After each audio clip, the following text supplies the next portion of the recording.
Надо экстренно что-то принять надо. Экстренно. Пусть парламент заседает, совет старейшин соберутся. Надо, в конце концов, точку надо поставить.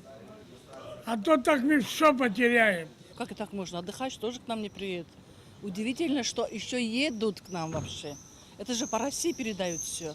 Сегодня с утра вот слышала, по России передали. Могут и не приехать к нам отдыхающие, отдыхать. Принимать крайние меры, нужно людей сажать, нужно, я не знаю, такие меры, которые бы повлияли на все это, и государство не должно быть в стороне. Скажу, что это ужасно. Ужасно, стыдно за нашу Абхазию. Стыдно, что вот такие подонки позорят нашу вот республику.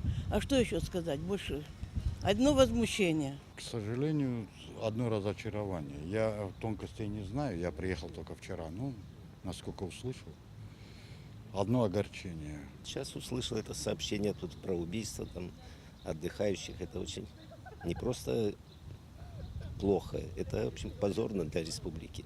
Строгость должна быть в нашей республике.